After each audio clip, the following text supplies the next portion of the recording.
welcome to Big Brothers, Little Brother's Cousin, starring the one and only Nick B. and Victory. How comes I only get a Victor E? I always say at the start of every episode, the one and only Nick B. Okay. And you come and just Okay. throw water all over me. The one and only Victor. But I can't be the one and only Victory because you're the one and only Nick E. There's got to be something else. Okay, the enigma that is Victor E. Anyway, and in other news today, this is coming hot off the press. Not even really hot off the press because it's been a couple of weeks that we actually since we filmed anything, to be honest. And in those couple of weeks, it's been quite eventful. Give it to them, Nick. You're the straight guy. Well, as you know, we're in another hotel room, which you may think that we live in hotel rooms, or we do, but we actually had a special task to get to Spencer's wedding. We're actually now in the hotel after Spencer's wedding, and we had to get here with only a 50 drachma note, A copy of the Nadia Al-Marada Salsa Dance DVD. and a ticket from London to Peterborough dated 1965. It's taken us a week, but we've done it. And the reason it took us a week was one of us actually got spent time locked up in Boy George's dungeon, and we had to escape using only a poster of Joe McElderry, A toothpick, and a 1957 copy of the Radio Times with Muffin and Mule on the front. Oh man, sorry about that. But since we've been away, we've been to Seabass's wedding, which was fantastic. Cool. Nadia was there, looking all very happy, surprisingly. To be honest, I didn't go because I was laid up in bed with back ailments, unfortunately. I would like to say it was something more glamorous than just being of old age. Maybe perhaps something like I'd spend time bonking some beautiful woman senseless, but that wasn't the case. It was just me being a big softy as usual and was floored, leaving good old Rip Van Winkle here to go in my place. And also, we just at Spencer's wedding, and if you don't remember Spencer, Big Brother 3. He was the one that had was it the fumble under the sheets, or was that someone else? That was PJ, wasn't it? That was Sorry. Basically what Nick's saying is that Spencer, rumoured to be one of the best looking guys of Big Brother, looks exactly like PJ from Big Brother, who was a balding 23-year-old or something like that. Slightly overweight chap. Very amiable though, but I don't really see where this is. I know it's come a little thing with you. First Darnell and Rex looked the same, which I'm still struggling to get around. And now with PJ and Spencer Smith, one of the biggest hunks. I mean, obviously I don't fancy him because I think if I was gay I could do better, to be honest. But excuse me, mate. Listen, I'll tell you what as well. I'll tell you something else for free, right? We have got a little problem with this little dynamic between me and Nick, right?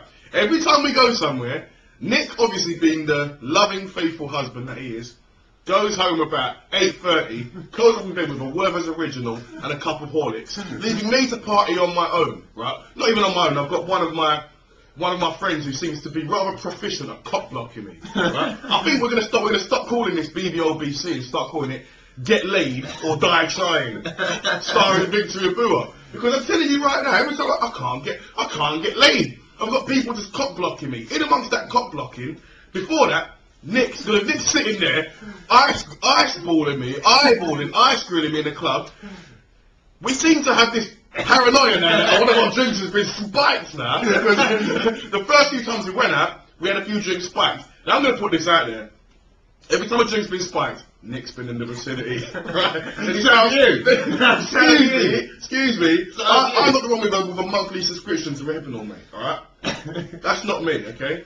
But obviously, I was talking to a lovely wee filly yesterday, and then I had Nick in my ear going, "She spikes your drinks. She spikes your drinks, you know. I'm not putting drinking. She spikes your drinks." Anyway, Spencer's wedding and Michelle's wedding.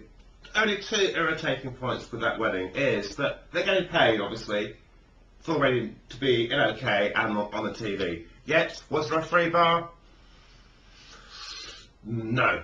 But that's how it goes. Tight as a bull's ass in fly time.